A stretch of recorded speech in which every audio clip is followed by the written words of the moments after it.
When I was doing the playback of the video, right? Now that we're reconvening here to continue the conversation, one of the things that I was thinking about is I know why, I think in a general sense, why you picked the path you did. In other words, entrepreneurship, and you said you'd known a long time ago, actually, that what you're doing now is what you wanted to do. You just needed to figure out how to get there. But entrepreneurship, and particularly one of a specific nature like this, that's based on passion, just isn't what I feel like I see a lot of, for example, your classmates choosing at Ivy. Um, and I'm wondering if I'm curious what your theory is about why that is. Well, like why isn't the classroom full of wills, basically, is what I mean to ask. Um, I think it's just like when you're 20 something years old, there's so many different things that are going on that there's like it's almost there's so many books on this where it's like too many options cause analysis paralysis or kind of don't know what to do, so you fall on the easiest option. Like the thing is, I would say time again, like my classmates were 10 times smarter than me, super driven, like they're amazing people. I just think that there's just sometimes this overwhelming anxiety of because you're so young, you fall on the guidance still of your like the older like peers, teachers, parents, colleagues that are working already. And depending on when you surround yourself with a lot of like similar like-minded thinking or in a certain particular way, you get molded to go in one direction. Now to speak specifically on why aren't there more people that maybe had the gut, like the me working in the entrepreneurial concept?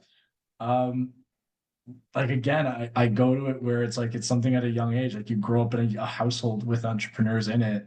Um, and that's just becomes kind of ingrained in you from the beginning. So I was blessed with that to be surrounded by that environment and know that that was an option. And so therefore, in my 20 something years old, my mentors that I kind of alluded to at the beginning of this little ramble were entrepreneurs or were small business owners or were that kind of thing. So I knew there were other options and opportunities out there that perhaps some people that have, again, amazing family and super successful parents, perhaps they pursued consulting or they pursued the traditional path. So that's their role model that they or opportunity that they followed.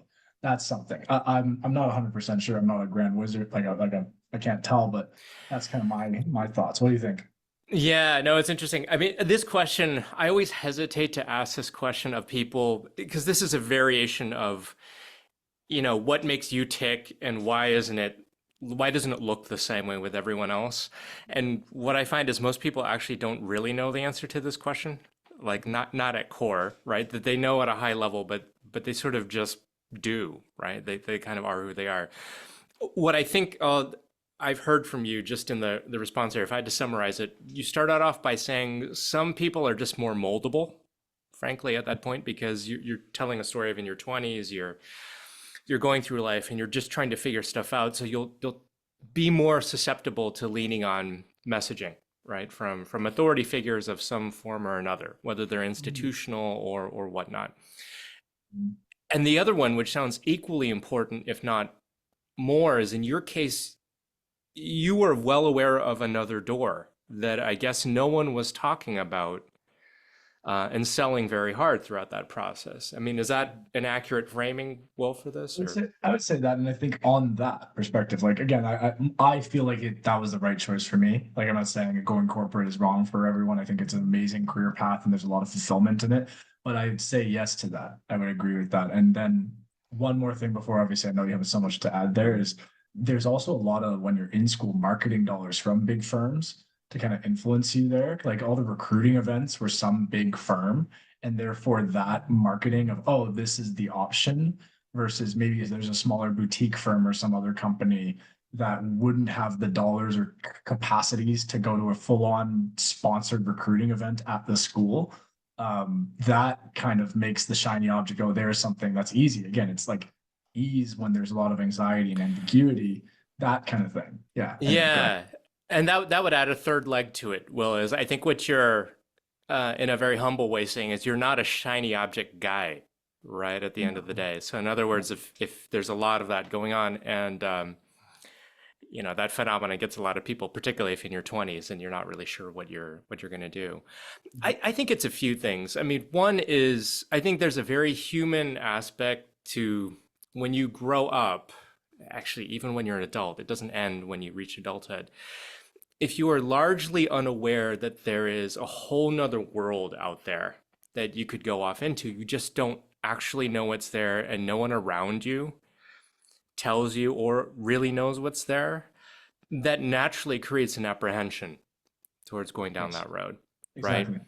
Yeah. Um, some people like to frame it as like, oh, it's risky. Risk would actually imply that you knew what the risk was, right? Like Yeah. when we think about it in the context of finance, some assets are riskier than others, at least classically, the way we think about it.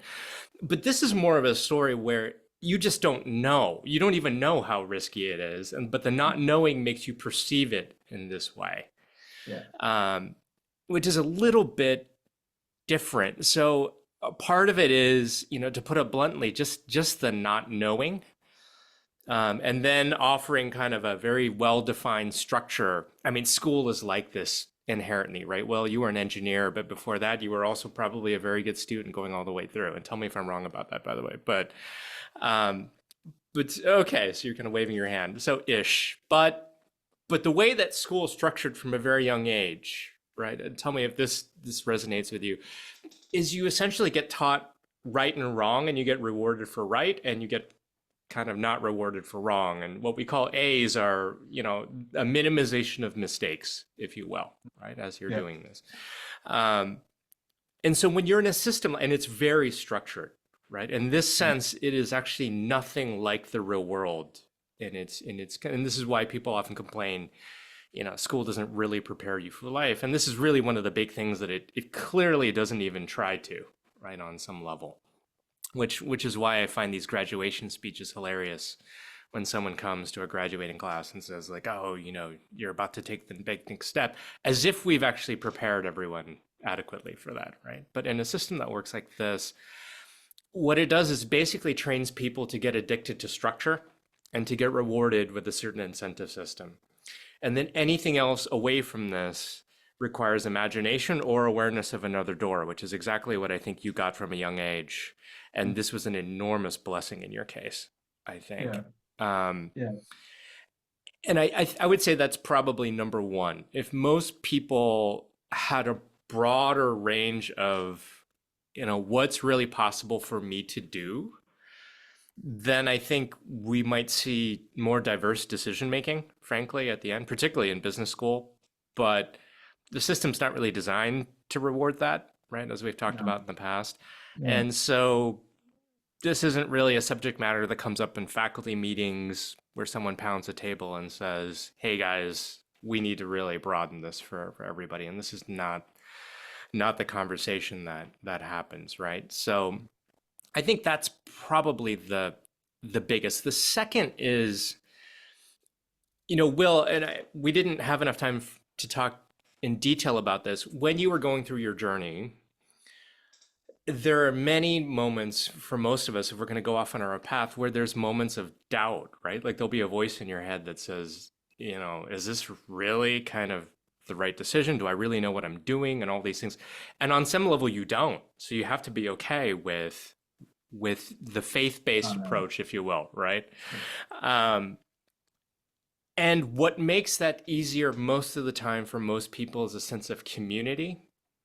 So there are individuals that have the strength or the wherewithal or whatever it is that they're just going to go do it, right? But if you just look at the collective by and large, that's frightening for a lot of people if they don't know what's going on out there and they don't have any sense of support along the way.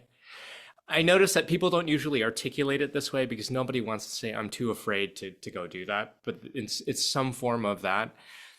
But that often changes when there's a sense of community. And I've seen this kind of bandwagoning or herding in multiple different kinds of phenomena. The one that immediately comes to mind is this digital nomad phenomena. If you've heard of this, Will, or you're familiar with it. Yeah. Of course. Yeah. That started off with a few pioneers and then they started selling it. And then before you knew it, I mean, there was just a bunch of people that now it's a thing, right? Like lots of people do it. There's a community that reinforces it. There's tons of videos on YouTube of people kind of How to do it. Yeah, but before how to that, do it. But before that, no, right? So these people who now come and go do it, like they're more of the bandwagon crowd, right? And that's when the crowd will really tend to show up. So going back to the question of why isn't there a classroom full of Wills, at Ivy, I think the predisposition of a lot of people might be that there would be if there was more of a community to support this path and an infrastructure and all this. There just isn't. So then what you're left with is people who maybe get shown a door, who have a certain amount of courage or wherewithal, or just they can't help themselves but choose that path because that's in them. But a lot of us are actually more malleable than that. I think like we could do this, we could also do this. We're not 100% sure because the 20s really end up being exploratory / very formative in a lot of ways, right? I mean, in ways that not just on your career dimension, but even your relationship dimension and all these other things, right? A lot of the principles that we adopt in adulthood about, how does life really work? What's the right approach? How do I optimize if that's what you're focused on? A lot of the foundation for that either implicitly or explicitly gets laid in your 20s, right? yeah, And then big time. by your 30s, you're like executing and tweaking that. But I think those two things would be the biggest. Just when it's dark off in the distance and you don't know what's there, you're naturally going to be afraid and assess risk perhaps a lot higher than it should be. And that's a function of kind of, I'll call it an institutional failure, because we probably should be doing way better than that on the education side. And then people growing up with, being rewarded for fewer and fewer mistakes in a structure that's where you get the pat on the back, right? And to deviate from that is tough, I think, for a lot of people, given that, because especially if you don't have older authoritative voices saying, yeah, well, this is exactly what you need to be doing, right? And Exactly. so, and what's great about your story is you've got this balance. And what I would hope is, well, when we post this podcast episode, that there will be people who will listen and kind of think about this a little bit more, right? That would be part of the hope. I hope so too. And like, I think everything that we've been saying is always like, it's through my journey. It's worked for me. It's been good for me. And like, it's difficult because it doesn't fit everyone, right? It isn't, but it's just that constant thing of how do people, just by hearing different perspectives. That's why I love what you're doing. It's like, if maybe my story isn't the story, but maybe there's a story of someone that did take a different path that helps someone and that's younger or something. Or even, again, most people don't. I will say right now that I'm still figuring it out, right? Like, I think that's the goal of life, is to constantly be like, I still have things that I want to figure out, get better at. But if it helps someone, my story, someone else's story, that's why I think what you're doing is really great. And that's why I'm so happy to be a part of it. Anyway, Yeah, I appreciate it. Well, I want to ask you about Ivy, and I gotta sure. warn you, it's gonna be a loaded question. What did you like about Ivy, and what didn't you like? The immediate one that goes without say is the people that you meet. And then for me, fun enough as an engineer, like I was always an outgoing guy, but the concept of um, I didn't I learned very quickly that clicks and things are the bane of existence. It's like it's the worst thing. Like maybe you don't 100% mesh with this one very, very technical human, but there are things that person have that are so lovable and enjoyable to be around that can make you a better person. So you should always like embrace a different person's perspective. And that's something that really came to highlight in Ivy, because in engineering, you get a certain type per se. Whereas Ivy, although there is like, it's a business student, it brought in much more international students that I met. Like I was in the master's program, so I had international perspective. There were some brilliant women that I worked alongside with, so I learned their perspectives. There are people with different religious backgrounds and pursuits and families and things like that. And in the master's, so I did the master's of science. You had engineer, kinesiology student, accountant. So you had that you learned of, and then the people that you work with to kind of grow that love of that. And I've used that today, where a friend of a friend of a friend is the thing that I get success off of, because they have something to teach me, or they are part of a network that can benefit our business. So that was one of the biggest ones, and it's like that's a non-tangible, right? It's you pay to be a part of a group of people per se. My biggest qualm per se is kind of the topic of your book, and like what we've been talking about for now is the unfortunate. I feel like it's a cop out, or it's or like there's so many amazing resources at that school, and there's so many amazing alumni. They pump out better entrepreneurs than me, right? They're amazing entrepreneurs, amazing people that create some great stuff or do some great things. But unfortunately, it's like the status quo. If a kid doesn't really just go above and beyond, and again, that's I guess life lesson is, if unless you go kind of get out of your comfort zone and really reach for things, that's what you're going to get. It's your default is, and I'm not going to blame them, but there's like 2 or 3 career paths, and that's all you get, right? And that was just sickening, because you see 2, 3 years out of school and people are burnt out. They look like they're 75 years old because they're working at some job they hate with some ungodly number of hours at a pay rate that you could get at any other company for way better, because that's just the options that are provided. So it's like, here's a relatively expensive degree that you're paying for, that the content isn't crazy, crazy complex. And then here's a set of cookie cutter jobs that you're going to get if you don't expand or have other opportunities or other people kind of coaching you to do other things. So it's those are Yeah. that's the qualm. Again, great school has some of the best, some strong business leaders and thought leadership, but it's just like they kind of let a majority, like a the average kind of go into a certain path. Yeah, no, and sadly, that's actually the business model for the school at core, right? But you're very everything you're saying is exactly. I couldn't have said it better myself. Those were all things, and I love teaching it. Love the students. One of the best things about being in that place was on the other side, being a professor teaching that many bright students at that level, just very hungry, right? Which is kind of every professor's dream in the classroom. But yeah, one of the things, not to knock on Wall Street too much, right? I did do the job a long time ago, and I have friends who still work in it, and I very much enjoy finance even now. But one thing that did surprise me when I got to Wall Street was how many really smart people the place collected to do something that just wasn't that interesting. Um, for brutally long hours. And yes, the money was there, but being aware of how smart so many of these people were, how capable, how talented, and just seeing what that manifested itself into, which, if that's what they wanted, great, which some of them I think it was, but I think in many cases it wasn't. It was more of an acceptance as opposed to this is what I always wanted to do with everything that I had. Um, Unfortunately, it's like a sunken cost fallacy there too, right? It's like if I'm 35 or 40 and I've been doing this for a couple of years, the money's in the 200 to $400,000 range. I have a family, a mortgage, and whatever, and therefore I'm just going to stick to this. And that's again, it's you make an awesome life with that. It's just, um, it's like there's a bucket of work where it's like, um, I want to make money. I want to enjoy what I do every day. And I want to, I don't know, work-life balance, like those three. And it's to hit all three is sometimes not doable, right? And it's where do you weigh your values in that? So it's like, and it's that kind of balance of like, if you want to pursue your passion and do crazy hours, maybe the money isn't there, right? Or at least yeah. not immediately. Maybe the money's there and the hours are crazy, but you're not going to get all that stuff, right? And it's like that kind of balance that people weigh over time. But yeah, the different like corporate jobs and things like that where uh you do it because it's the you got to support your family too, right? Like it's the means and the things like that. That's life. That's you got to take it. Unfortunately, we live in a world where, or fortunately, a capitalist world where you have to make money, pay the bills, do what you got to do, all that kind of stuff, and things are expensive, especially in Canada.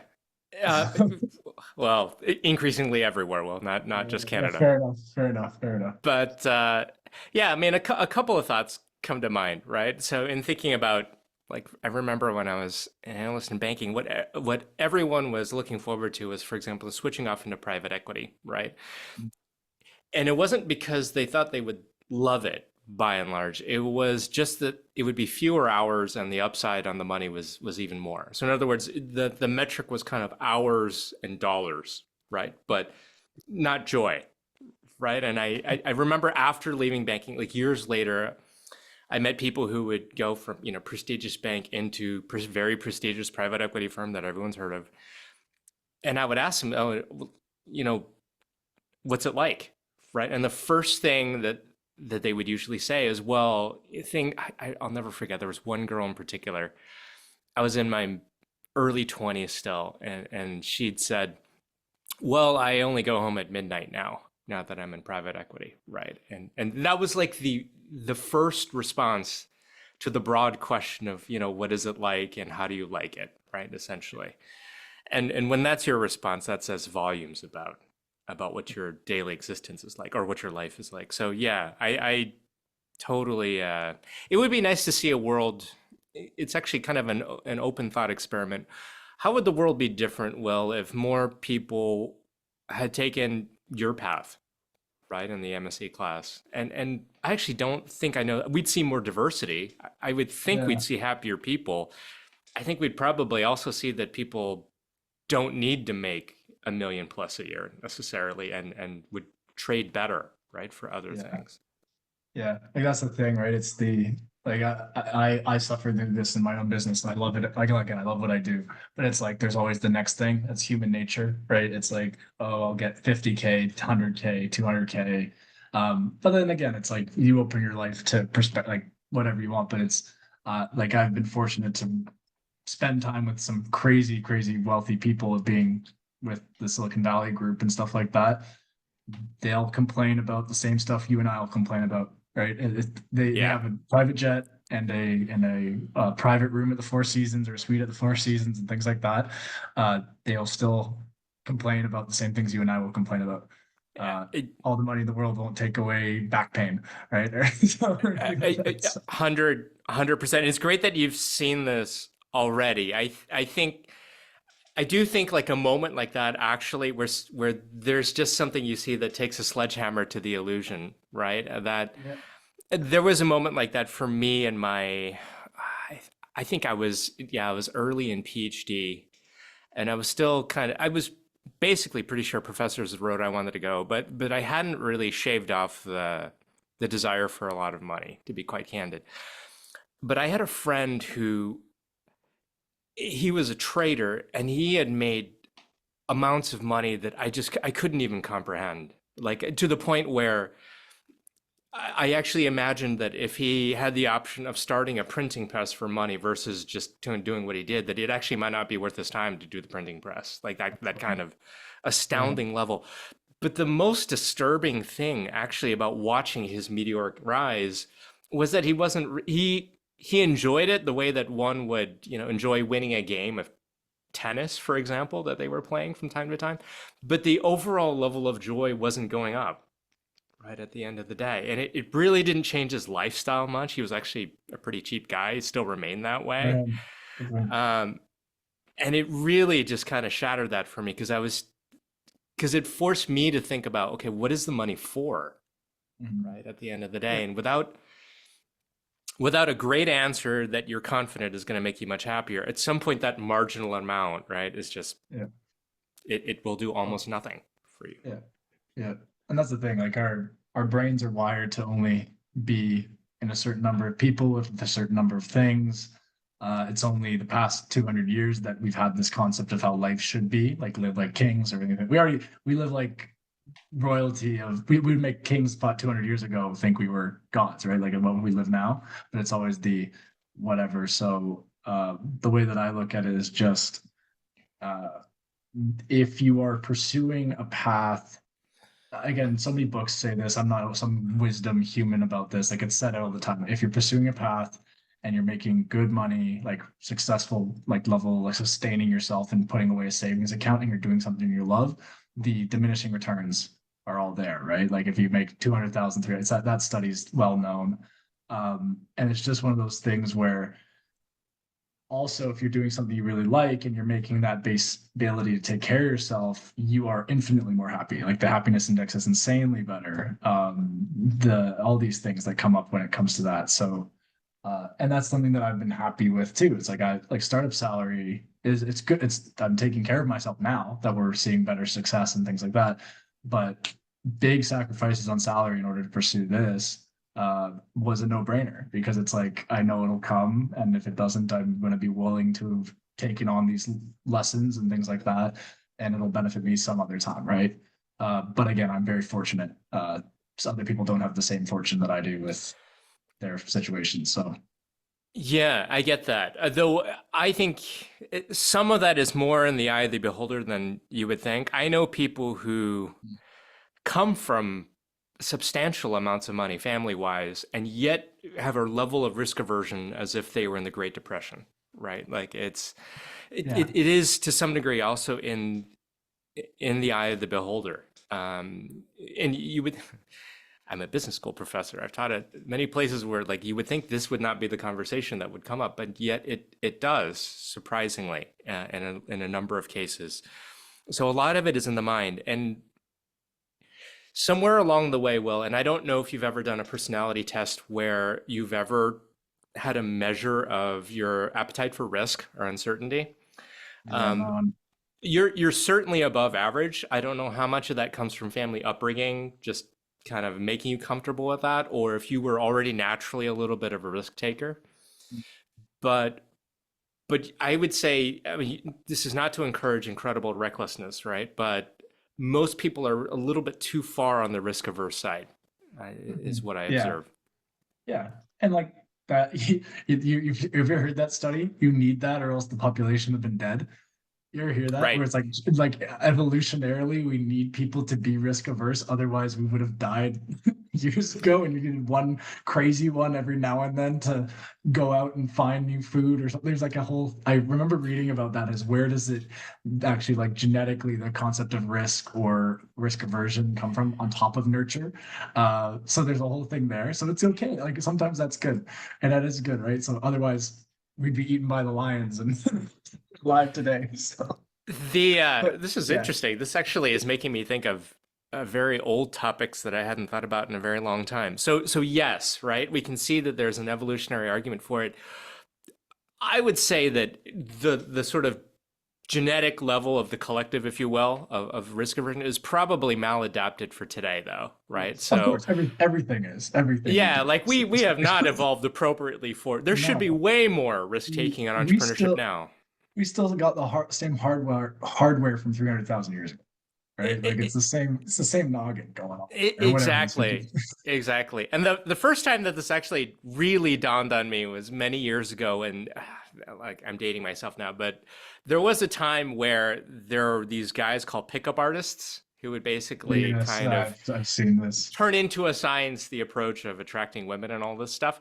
Yeah, So a big part of their idea though was that this fear of getting rejected by a girl, for example, that you would approach is actually extremely maladaptive. Like it might have made sense way back in the day, and it makes essentially little to no sense now because your actual risk of whatever is virtually yeah, zero, right? yeah, yeah, Um, but in practice, that's not how your yeah. typical male Anything will works. behave. Yeah, yeah, Right. Exactly. Exactly. So yeah. First evidence of maladaptation, and now we're on this topic of perhaps even more important form of maladaptation. So, uh, Will, one other question I wanted to ask you, given where you're at now, what advice would you give to your younger self? And you can pick any age you want, right? So pick the age where you feel like if I had just sat down with X-year-old me, this would have just made XYZ so much easier, or whatever the case might be.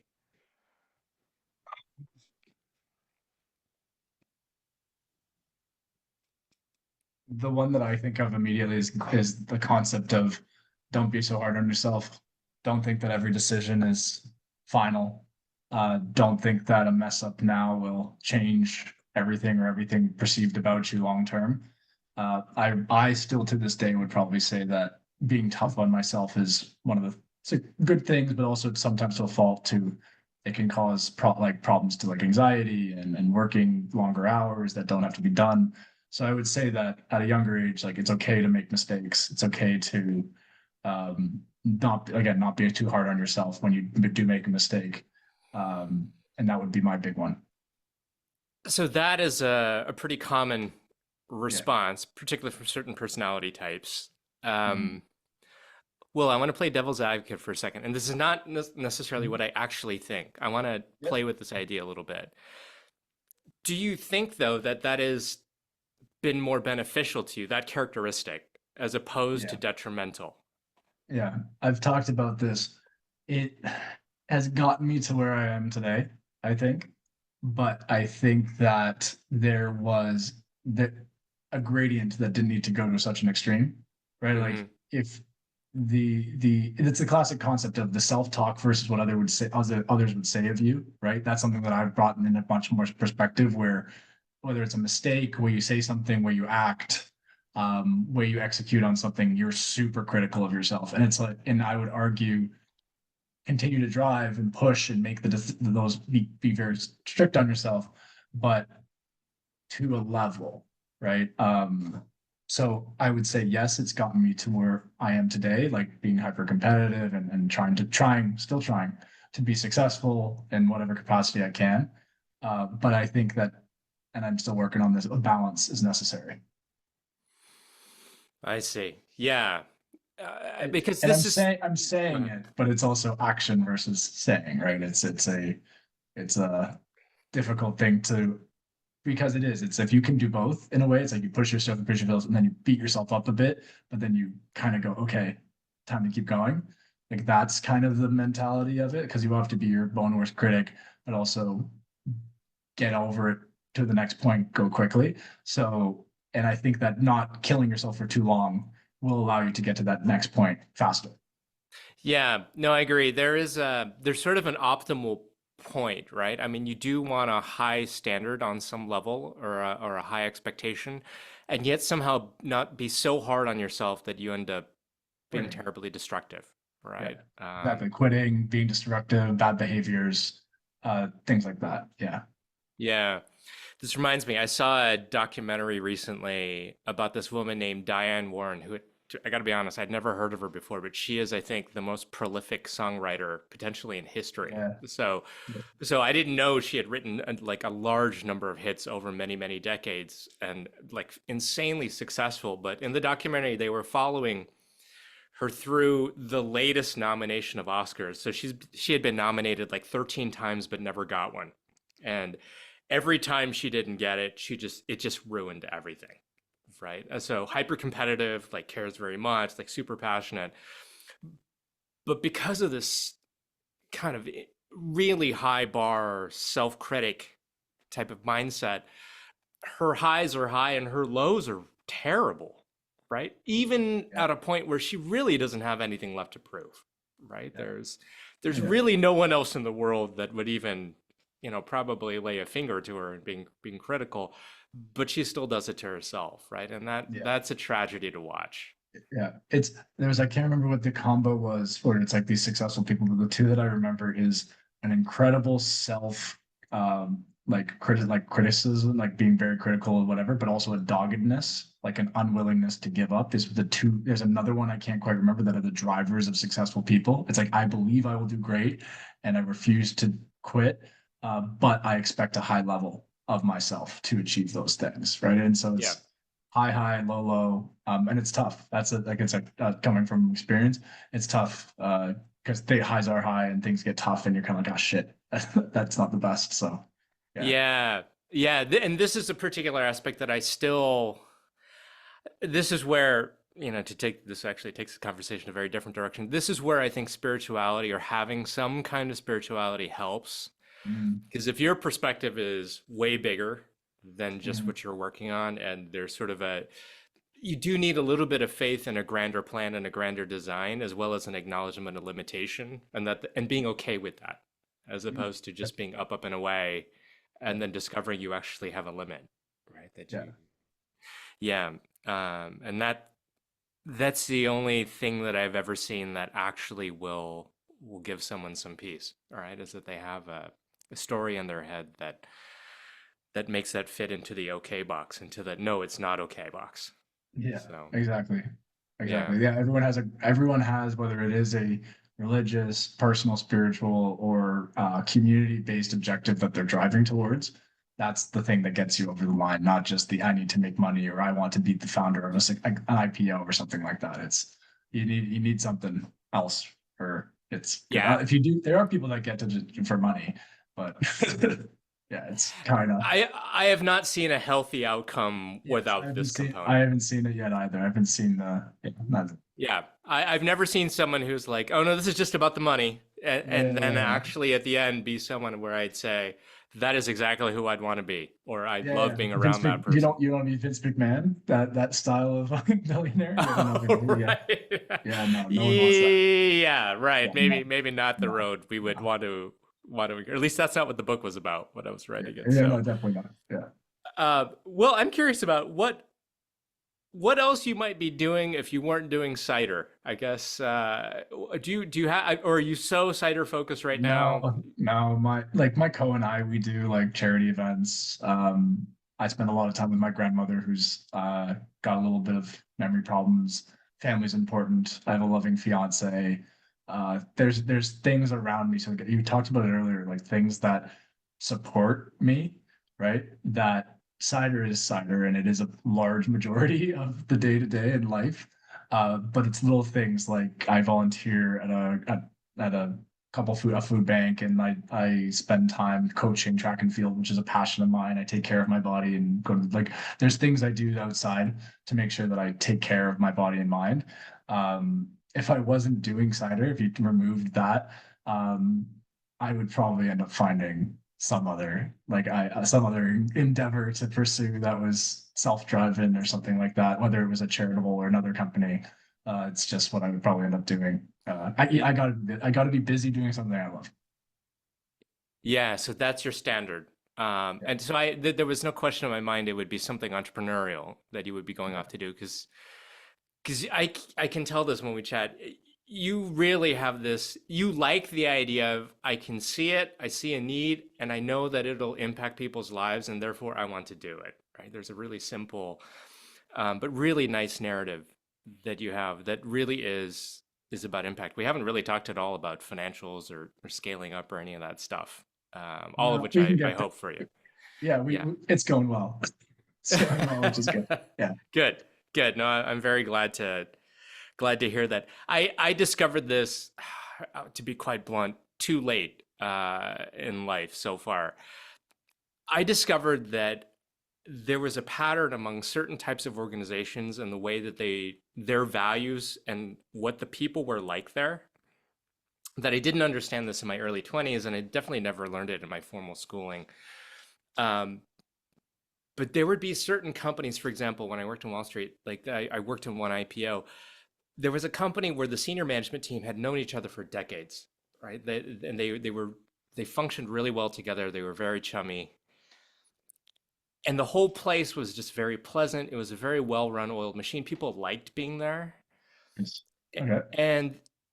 and then when they got the valuation that they were being compared to their competitors and being given a little bit of a discount at the end, they didn't like it, right? So they basically called us and said, "Look, we're better than these other companies." And of course, for our Wall Street eyes, they weren't, right? Like we didn't really like they had some better metrics, better margins, and things like this. But at the end of the day, we just wanted to get the transaction done. That stock, after it went public, tripled, which in that sector was amazing because that wouldn't necessarily have been normal at all. And I realized, only looking way back, that this was part of a pattern of certain types of companies, regardless of the industry, would have certain types of cultures that would just kill it, right? And part of it was that the people genuinely enjoyed going to work, right? And so, in a completely different sector, I have as a guest speaker here in Kansas City a guy who started what's now the largest industrial real estate developer in the United States, but he started it from essentially nothing and he built it over 15 years effectively. And the only thing he really talks about is just people, right? That being passionate and caring very much about building a trusting like culture where people love coming to work. And one of his proudest things that he says in his talk is during COVID, when everyone was basically forced to go home, and when it was sort of a question about should we start asking people to come back to work, they decided to make it voluntary because they didn't want people to feel uncomfortable, and COVID was still very much raging. And over 70% of the people voluntarily wanted to come back because they enjoyed being there so much. I have seen mostly the exact opposite. People do not want to come back to No. the places they work, and I don't blame them because I know those other Yeah. places, right? And Yeah. that's what we would call normal. I, Go ahead. What do you I want was to just say? gonna say I literally was sitting with a group of founders yesterday, about 20 of them, range from seed to Series B, and there's a question of in office, out of office, and I'll get to what you're talking in a second. And like most of them were saying, oh, like in office or out of office. Then we started talking about like why it is so difficult for bigger corps to bring it in, bring people in and stuff like that. And it's interesting because it's like at a startup, it feels like the founder's not job, but it's like you want your people to want to be there, right? And as a leader of that company, you feel like it is your job, there's what I was saying, to make that enjoyable experience, one on only the quality of the work that's being done, the experience that's being there, almost as though it's like a product per se of like coming into work. And then that's why people come in, like startups, most people will come in not only because the value of their time is so much better, but they enjoy it.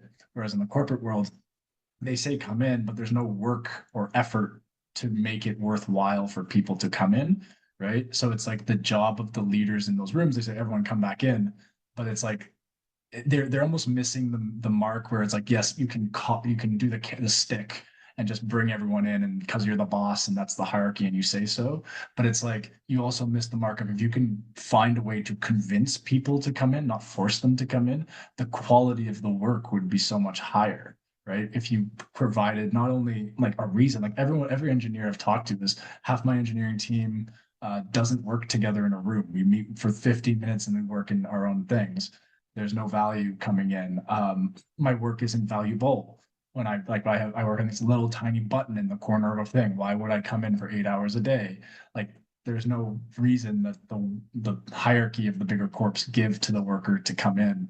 Again, people have to work together. I believe that there's value there, but it's like it's lost. I think that it is the way like to provide a reason or like purpose for coming into work needs to be there. That's just like nope, we said so. Yeah. Yeah, no, I completely agree. When all you've got is a stick, but what I like about moments like COVID, right? I didn't like COVID, but is that it tends to reveal these weaknesses quite transparently. So if you run your organization with a stick and no one actually likes being there, but nobody says it out loud, you will find that out during something like COVID, right? Yeah. Yeah. Um, right. Even And it should be executives no didn't surprise. don't go in anymore or don't want to go in, right? Like that's the thing. Yeah, Yeah. which says a lot, which says a Yeah. lot, right? And there are other places where people would love to come back in, but it's really about, do I enjoy being in that environment with those people, right? And that's the big thing, right? Yeah. That they see. So, well, I'm sure you're running your startup in a great way, right? I mean, I think I've got a pretty good sense for you now that we've chatted for a bit. But that's one thing that I wish when I was younger I had a better sense of, oh, this is an organization that runs really well, and that really does matter for the bottom line, independent of industry and all this kind of stuff. Because my first job was in Wall Street, I actually had no concept of this whatsoever because that was not how Wall Street worked. It was So also you were working, I'm assuming 90s too, capability to work when yeah, early 2000s. So yeah, yeah. yeah, yeah, Yeah. So that's the other thing, right? The entire culture was 9 to 5, not 100 hours to whatever, but later, longer days, multiple days a week, that kind of thing too, right? It kind of goes to what you're talking about, the digital nomad. Once it became known that you could do yeah, something like that, then more people want to go that way, yeah, right? yeah, yeah, and the trend never stopped since then. So, well, it's been a pleasure chatting. This has been fun. Is there anything that you want to bring up here in the final minutes of the podcast for this episode? No, I think you've hit on a lot of great things. Again, my whole perspective is I am young and early in my journey. I only know a little bit. There's people that know a lot more. And anything I can do to help, if anything gets taken away from this by anyone that can help them, I'm happy to do it. So I'm just happy and grateful for the chance to do it.